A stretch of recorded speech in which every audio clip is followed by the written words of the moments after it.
नमस्कार प्रिय मित्रों, मैं नीलेश महाराज जय वेंकटेश जी सावित्री ज्योतिष श्रृंखला को आज आगे बढ़ाते हुए मेरे प्यारे मित्रों, आज हम बात करेंगे सिंहासन राजयोग के विषय में। प्रिय मित्रों, इसका नाम ही है सिंहासन राजयोग। यानी आपको समझ में आ गया हो गया कि सिंहासन कौन प्राप्त करता था। पहले राजा महाराजा लोग राज करते थे, बैठते थे सिंहासन पे, अपना शासन चलाते थे। तो आज का जो ज्योतिष में जो नियम बताने चल रहा हूँ, वैसे राजयोग तो कई प्रकार का होता है, लेकिन यदि आपकी कुंडली में सिंहासन राजयोग है तो ये अद्भुत राजयोग है। आज हम सरलता साहब को बताएंगे कि यदि आपके कुंडली में सिंहासन राजयोग बन रहा है तो आपको भूमि भवन वाहन यानी जमीन का सुख, मकान का सुख, वाहन का सुख, प्रॉपर्टी का सुख, लग्जरियस जो भी हम सुबह शाम तक खान पान करते हैं, घूमते टहलते, सबका सुख प्राप्त कराता है ये सिंहासन राजयोग। और व्यक्ति एक अपने आप में अद्भुत जो है, एक उनके में आकर्षण रहता है। व्यक्ति के जीवन में सुख सुविधा का काफ़ी ग्रोथ होता है। व्यक्ति के जीवन में कभी कष्ट नहीं आता है और व्यक्ति के जीवन में सब कार्य सफलता सरलता से हो जाता है और किसी भी कार्य से व्यक्ति हारी नहीं मानता है। उनके तत्व तत्व सर्वत्र सब लोग उनके साथ जुड़े रहते हैं, क्योंकि सिंहासन राजयोग ये अद्भुत राजयोग है।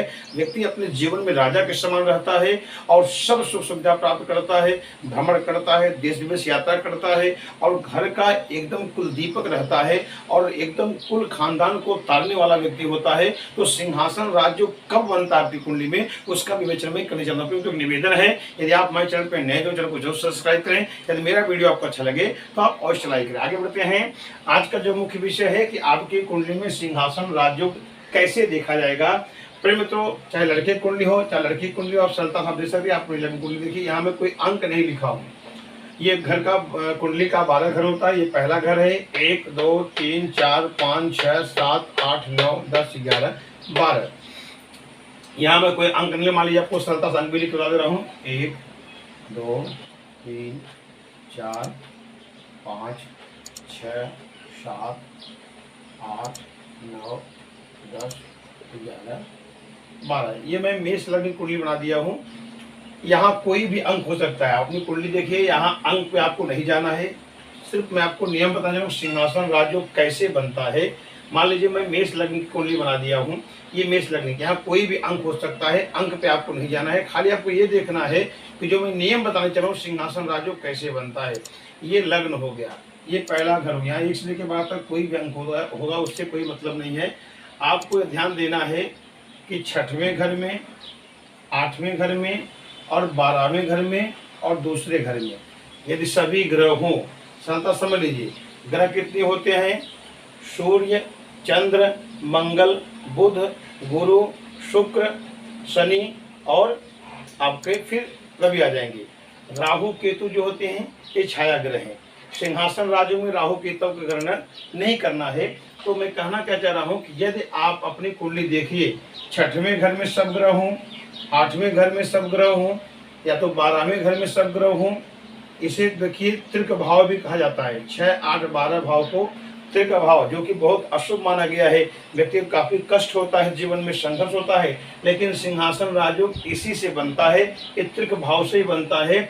आप देखिए लग्न से, यानी लग्न हो गया, लग्न से 6वें घर में सब ग्रह हों या तो आपके 8वें घर में सब ग्रह बैठे हों या तो आपके कुंडली के 12वें घर में सब ग्रह बैठे हों या तो द्वितीय भाव में सब ग्रह बैठे हों। सरलता समझ लीजिए, क्योंकि सिंहासन का जो है देखा जाए तो 4 पैर होता है जिस पे हम लोग बैठते हैं। सिंहासन का 4 पैर होता है। तो लग्न से आपको देखना है, ये दूसरे घर में सब ग्रह बैठे हों या 6वें घर में सब ग्रह बैठे हों। 6वां ग्रह है, ये 8वां घर है, तो 8वें घर में सब ग्रह बैठे हों या तो 12वें घर में सब ग्रह बैठे हों। यानी द्वितीय भाव ये है, खष्टे 6वां ये है, 8वां ये है और 12वां ये है। तो लग्न से आपको देखना, अपनी कुंडली देखना है कि सब ग्रह यहाँ बैठे हुए एक साथ में या यहाँ बैठे हों या यहाँ बैठे हों या यहाँ बैठे हों। दूसरा नियम, मान लीजिए सब ग्रह एक साथ न बैठे हों तो कुछ ग्रह यहाँ बैठे हों, कुछ ग्रह यहाँ बैठे हों, कुछ ग्रह यहाँ बैठे हों, कुछ ग्रह यहाँ बैठे हों, तो भी ये सिंहासन राजयोग बनेगा। या तो एक साथ यहाँ बैठे हों सब ग्रह, एक साथ यहाँ, एक साथ यहाँ, एक साथ यहाँ, तो भी ये सिंहासन राजयोग बनता है। और राहु और केतु मान लीजिए केंद्र में कहीं हो तो उससे कोई ये अपने गड़बड़ नहीं है। राहु केतु छाया ग्रह है, उनको सिंहासन राजयोग में नहीं लिया जाता। मान लीजिए आपका सब ग्रह यहाँ बैठे यहाँ बैठे यहाँ बैठे यहाँ बैठे हैं, राहु केतु कहीं बैठे हो तो राहु केतु छाया ग्रह कहा गया है, उनका मान्य सिंहासन राजयोग में नहीं लिया जाता है। तो राहु केतु कहीं भी बैठ सकते हैं, उनका इसमें नहीं लिया गया है और राहु केतु का मान्य नहीं, क्योंकि वो छाया ग्रह दिखाई नहीं देते हैं। तो सिंहासन राज में आपको देखना है, यदि आपका लग्न से यहाँ जो छठवां ग्रह है अष्टम में, अष्टम में और द्वादश में और द्वितीय भाव, ये धन भाव है, ये देखिए त्रिक भाव ने बता दिया, 6 8 12 भाव त्रिक भाव है। तो अगर आपका सब ग्रह यहाँ यहाँ बैठे होंगे कि अद्भुत जो है इस सिंहासन राजयोग बनता है और व्यक्ति अपने जीवन में उच्च ऊंचाइयों को प्राप्त करता है, असंभव को भी संभव कार्य करता है। अगर मान लीजिए छठवें घर में सब ग्रह बैठे हों, सरलता समझ लीजिए आप, छठवें घर में आपका सब ग्रह बैठे हों, ये देखिए एक प्रकार का ये नौकरी का जो बताया गया है। ऐसे व्यक्ति काफी हद तक मैं कुंडली देखा हूँ, ऐसे व्यक्ति फोर्स की नौकरी करते हैं, ऐसे व्यक्ति लग्जरियस जीवन जीते हैं, ऐसे व्यक्ति अच्छे वक्ता वकील होते हैं, ऐसे व्यक्ति अच्छे उच्च कोटि के सर्जन डॉक्टर होते हैं, एमडी डॉक्टर होते हैं। तो कहने तात्पर्य यह है कि यदि यहाँ आपके छठवें घर में सब ग्रह बैठे हों या मान लीजिए कुछ भी ग्रह बैठे हों, जैसे आपको समझ में आएगा, आपका मान लीजिए 2 ही एक ग्रह यहाँ बैठा है तो कैसे होगा। मान लीजिए यहाँ मंगल बैठा हो तो मंगल देखा जाए मेष लग्न कुंडली है, अगर मंगल यहाँ बैठा है तो मंगल ये अद्भुत आपको जो है फोर्स की नौकरी कर देगा, आपको एमडी डॉक्टर बनाएगा, लग्जरियस सुविधा देगा, क्योंकि मंगल भूमिपुत्र है, सेना नायक है। व्यक्ति उच्च पद पे ग्रोथ करेगा, उच्च पद पे अपना नाम रोशन करेगा और वकील बन सकता है, व्यक्ति अच्छा सर्जन बन सकता है, अच्छा वक्ता बन सकता है, अच्छा लेखक बन सकता है।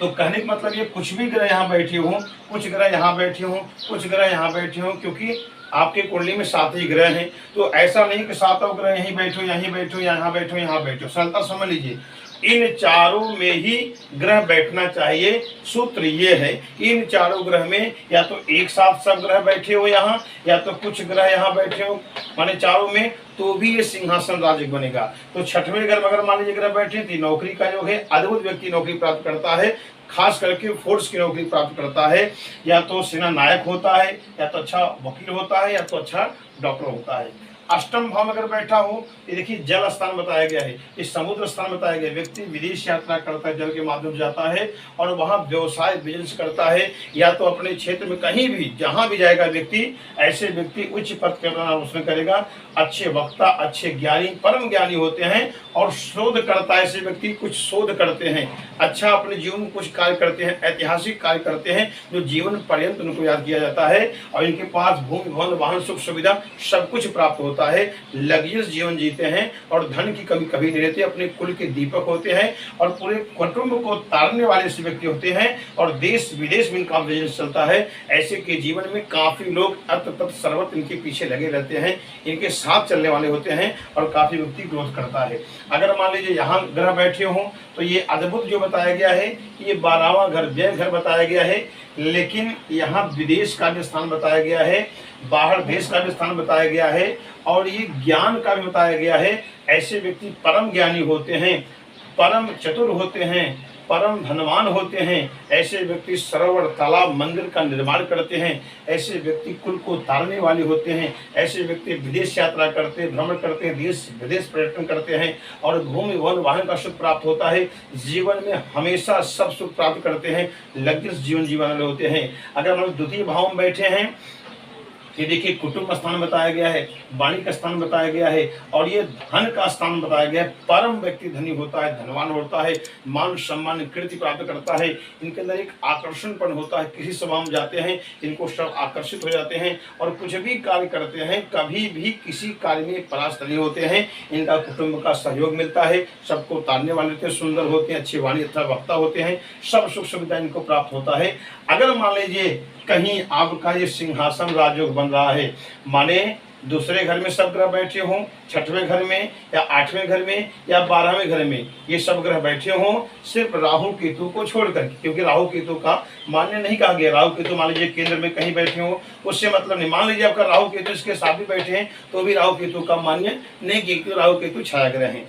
मान लीजिए ये योग आपका बन रहा है और कहीं आपके कुंडली में लग्नेश जो है द्वितीय भाव में जाके बैठ जाए। यहाँ लग्नेश कोई भी हो सकता है, मैंने मेष लग्न कुंडली बनाया है। यहाँ 1 से लेकर 12 तक, क्योंकि 12 राशि होता है। यहाँ मेघ, वृष, मिथुन, कर्क, सिंह, कन्या, तुला, वृश्चिक, धनु, मकर, कुंभ, मीन, कुछ भी अंक हो सकता है। जो अंक होगा यदि उसका स्वामी द्वितीय भाव में जाके बैठ जाए फिर और अद्भुत सिंहासन राजयोग बन जाता है और व्यक्ति काफी ग्रोथ करता है, उच्च पद पे अपना नाम रोशन करता है। उनके घर कभी भी किसी प्रकार की कमी नहीं रह जाती है। वो व्यक्ति कुल का दीपक बन जाता है और असंभव को भी संभव कार्य कर सकता है। ऐसे व्यक्ति राजनीति, नेता, मंत्री, मिनिस्टर सब कुछ ही प्राप्त कर सकते हैं अपने जीवन में।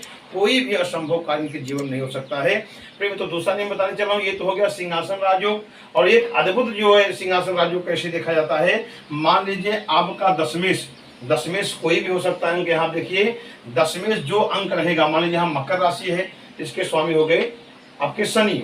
अगर मान लीजिए दशमेश यहाँ कोई भी 1 से 12 से कोई भी एक अंक हो, जो भी राशि है, जो भी राशि का अंक मान लीजिए यहाँ 10 अंक है तो इसके स्वामी हो गए शनि। यदि दशमेश कोई भी हो, दशमेश ये त्रिकोण में जाके बैठा, त्रिकोण किसे कहते हैं, 1, 5 और 9। सरलता समझ लीजिए, यदि दशमेश लग्न में जाके बैठा हो, या दशमेश पंचम में जाके बैठा हो, या दशमेश भाग्य भाव में जाके बैठा हो, या दशमेश द्वितीय भाव में जाके बैठा हो, तो भी ये सिंहासन राजयोग बनता है और व्यक्ति काफी, जो मैंने नियम बताया वही फल प्राप्त करता है और उच्च पद पर अपना नाम रोशन करता है। प्रिय मित्रों, यदि आप वीडियो अच्छा लगा इसे लाइक करें, सब्सक्राइब करें। अगले एपिसोड में मिलते हैं। नमस्कार।